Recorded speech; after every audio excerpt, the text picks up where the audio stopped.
Good morning.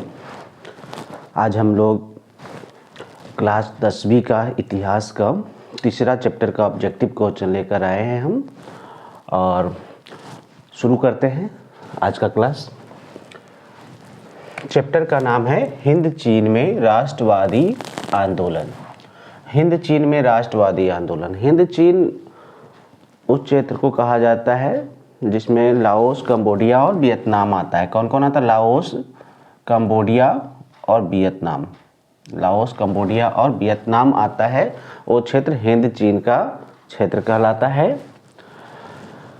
Hind चीन से related पहला प्रश्न हम लोग देखेंगे। हिंद चीन क्षेत्र कौन सा है? लाओस है, कंबोडिया है और वियतनाम का जो क्षेत्र है वो क्या कहलाता है? हिंद चीन का क्षेत्र कहलाता है। अंकोर वाट का मंदिर, आप इसका एक बार स्क्रीनशॉट ले लेंगे। स्क्रीनशॉट ले लीजिएगा तो ये आपको बाद में भी पढ़ने में आसानी होगी, है ना। अंकोर वाट का मंदिर। अंकोर वाट का मंदिर कहाँ है? कंबोडिया में। अंकोर वाट का मंदिर कहाँ है? कंबोडिया में है। इसे 12वीं शताब्दी में बनाया गया था सूर्य वर्मा द्वितीय द्वारा। किसके द्वारा? सूर्य वर्मा द्वितीय द्वारा बनवाया गया था। हिंद चीन पहुँचने वाला प्रथम व्यापारी कौन था? हिंद चीन में भारत में भी पहुंचने वाले, भारत में भी जैसे जो भी लोग आए विदेश से और आकर यहाँ पर कब्जा किया, वो सब एक व्यापारी के रूप में ही आया था। तो हिंद चीन पहुंचने वाला प्रथम व्यापारी मतलब कौन सा देश था? तो पुर्तगाल था। कौन था? पुर्तगाली लोग पहले आए यहाँ पे। आगे हिंद चीन में बसने वाला जो फ्रांसीसी है, फ्रांसीसी बस्तियों को क्या कहा जाता है? कोलोन कहा जाता है। फ्रांसीसी बस्ती जो हिंद चीन में बसे उन्हें कोलोन कहा जाता है। नरोत्तम सिहानुक, बड़ा इंपॉर्टेंट प्रश्न है ना। नरोत्तम सिहानुक कौन थे? नरोत्तम सिहानुक कंबोडिया के शासक थे। कौन थे? कंबोडिया के शासक थे। नरोत्तम सिहानुक कंबोडिया के शासक थे, जिसे कूटनीति द्वारा अमेरिका जो है शासन से यानी गद्दी से हटवा दिया था। The history of the loss of Vietnam. The history of the loss of Vietnam एक रचना है। किनकी रचना? फान बोई चाओ की रचना। किनकी रचना? फान बोई चाओ की रचना। The history of the loss of Vietnam Phan Boi Chau की रचना है। हनोई समझौता कब हुआ था? हनोई समझौता मार्च 1946 में फ्रांस और वियतनाम के बीच में हुआ था। किनके बीच में हुआ था? 1946 में, मार्च 1946 में फ्रांस और वियतनाम के बीच में हुआ था हनोई समझौता। रसेल कौन थे? रसेल एक दार्शनिक थे। कौन थे? एक दार्शनिक थे। रसेल कौन थे? एक दार्शनिक थे। इन्होंने अदालत लगाया, खुद का एक अदालत लगाया था और लगाकर वियतनाम में जो अमेरिका द्वारा कार्रवाई चल रही है उसे गलत ठहराया गया था। किसके द्वारा? रसेल के द्वारा। आगे, हिंद चीन में अंतिम युद्ध के समय अमेरिका के राष्ट्रपति कौन थे? हिंद चीन में अंतिम युद्ध जब चल रहा था तो उस समय अमेरिका के राष्ट्रपति कौन थे? निक्सन थे। कौन थे? निक्सन थे। हुआ आंदोलन एक ऐसा आंदोलन था, एक बौद्धिक धार्मिक आंदोलन था। कैसा आंदोलन था? एक बौद्धिक धार्मिक आंदोलन था जिसे 1939 ईस्वी में, कब? 1939 ईस्वी में यह आंदोलन हुआ था। वियतनाम को दो हिस्सों में बांटा था। कौन सा समझौता? वियतनाम को दो हिस्सों में कौन सा समझौता बांटा था? तो जिनेवा समझौता 1954। वियतनाम को दो हिस्सों में बांट दिया था, उत्तरी वियतनाम और दक्षिणी वियतनाम। हो ची मिन्ह का दूसरा नाम क्या है? हो ची मिन्ह बड़ा ही महत्वपूर्ण पर्सन है हिंद चीन के क्षेत्र के लिए।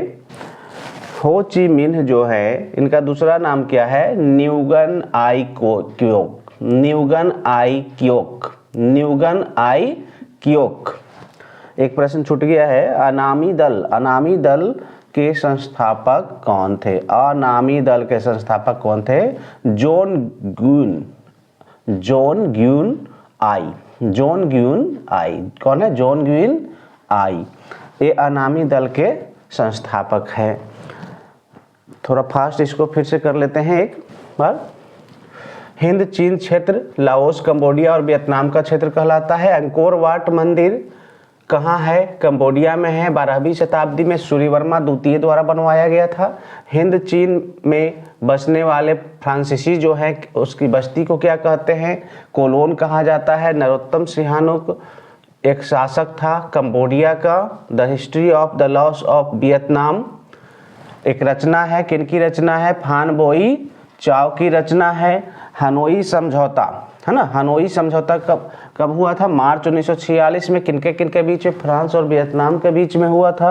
रसेल कौन थे? रसेल एक दार्शनिक थे जिन्होंने अदालत लगाकर वियतनाम में चल रहे अमेरिका की कार्रवाई को गलत ठहराया था। आगे, हिंद चीन में अंतिम जब युद्ध चल रहा था तो उस समय अमेरिका के राष्ट्रपति कौन थे? निक्सन थे। कौन थे? निक्सन थे। हुआ आंदोलन एक ऐसा आंदोलन था, एक बौद्धिक धार्मिक आंदोलन था जो 1939 ईस्वी में हुआ था। वियतनाम को 2 हिस्सों में बांटा था। कौन सा समझौता? जिनेवा समझौता 1954। अनामी दल के संस्थापक कौन थे? अनामी दल के संस्थापक जॉन ग्वियन आई थे। हो ची मिन्ह का दूसरा नाम क्या था? न्यूगेन आई क्वेक था। अच्छा, हो ची मिन्ह जो है एक मार्ग भी था, है ना, हो ची मिन्ह मार्ग था। कहा जाता है कि उस समय हिंद चीन में सबसे बड़ा मार्ग था और इस मार्ग में इतनी ज़्यादा ब्रांच शाखाएं निकली हुई थी, साइड से रोड निकला हुआ था कि अमेरिका इस रोड को कितनों बार चाहा कि ब्लॉक करने के लिए, लेकिन ब्लॉक नहीं कर पाया था। यही वो रोड है जो, यही वो सड़क है जो हथियार को इससे एक जगह से दूसरे जगह, खान पीन को एक जगह से दूसरे जगह, है ना, या ज़रूरत के और सामान को यहाँ वहाँ पहुँचाने का काम करता था।